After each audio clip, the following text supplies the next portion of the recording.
All right. So up to this point, when we were doing double replacement reactions, we were doing really what's called a molecular equation. We started with our molecules here, and we wrote down the compounds that we formed.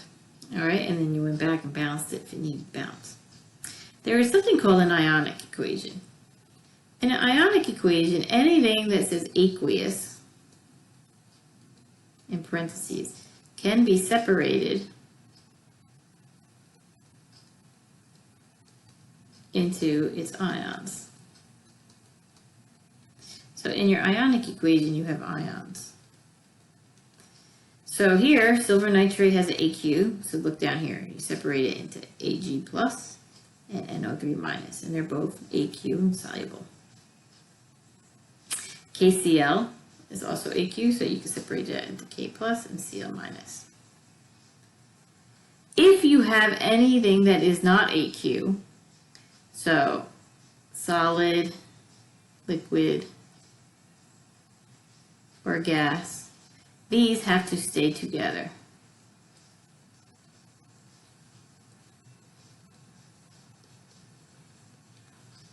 Okay, you cannot separate them. So here your silver chloride stays silver chloride. This is aqueous here, so we can separate it into the ions. So this is called your ionic equation. Then we have something called a net ionic equation. In your net ionic equation, you cross out what we call spectator ions. These are ions that are on both sides of the arrow that are really not involved in making the precipitate. So looking at this equation, you see I have nitrate on both sides. You cross that out. I have potassium on both sides. Then I'm left with my net ionic equation.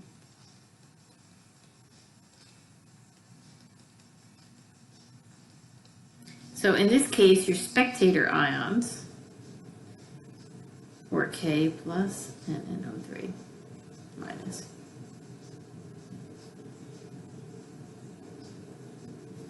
So how do we write net ionic equations? First, you write your molecular equation and you balance it. Then you dissociate all your strong electrolytes. Basically, if this is a Q next to it, and it has to be a strong electrolyte. Then you cross out anything that is any ions that are the same on both sides of the equation, because those are your spectator ions.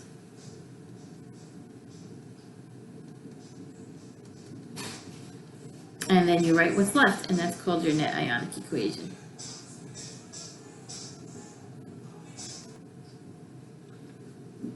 So now, here are the same 6 reactions that we wrote earlier and did double displacement on it. And if you remember correctly, only 4 of them precipitated. The first one, and the third one, and the fourth one, and the last one.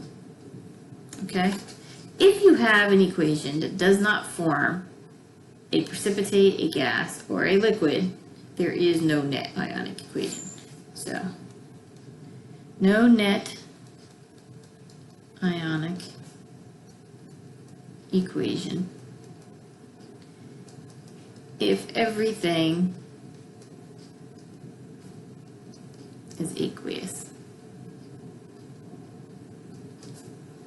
Okay? So that means this reaction and this reaction have no net ionic equation. Okay? Now, just to refresh your memory, let's write the products of these.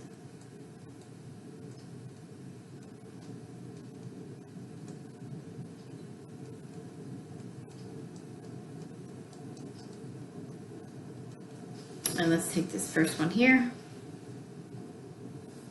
So your solid is your cobalt 2 hydroxide, right? So anything that has an AQ, and all of the reactants here have AQ, I just forgot to put them in there. You could separate into your ions. And then you could cross out your spectator ions and then write your net ionic equation. An easier way to do this is just look at your substance that is either a solid, liquid, or gas, and look at what was used to make it, okay?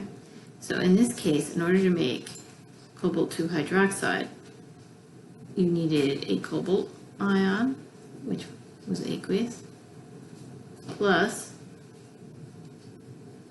a hydroxide ion,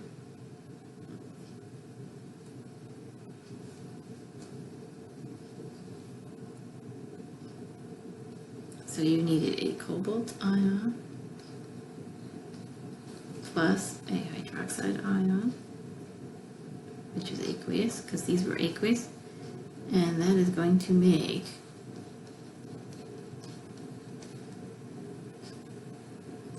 cobalt 2 hydroxide, and then you want to go back and make sure it's balanced. So this is a quicker way of writing the net ionic equation.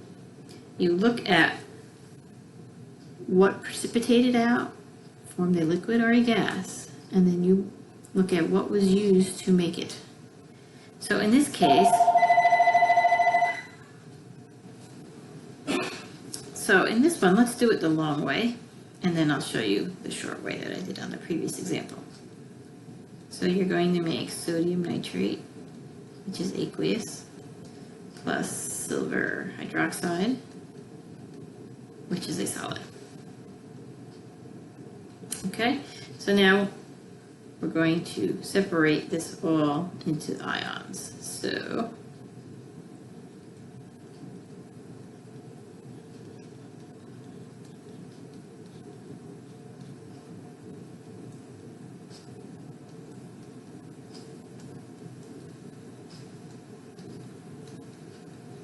okay, so that's the left side of the arrow, and then we have our right side.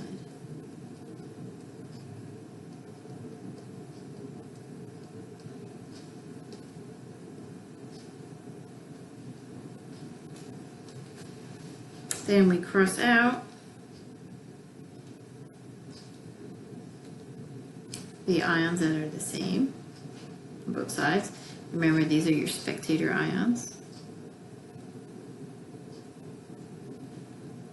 And then you write what's left.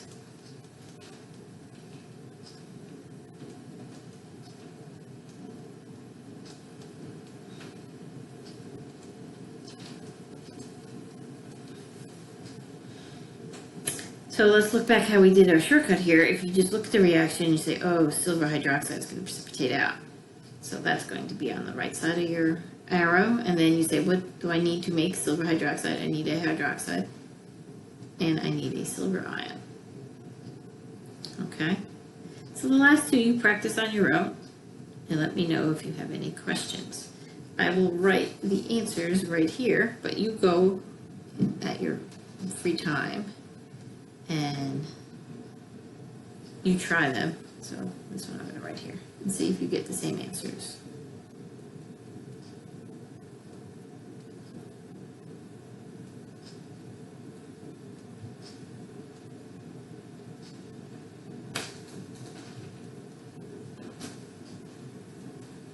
Okay, and the last one here .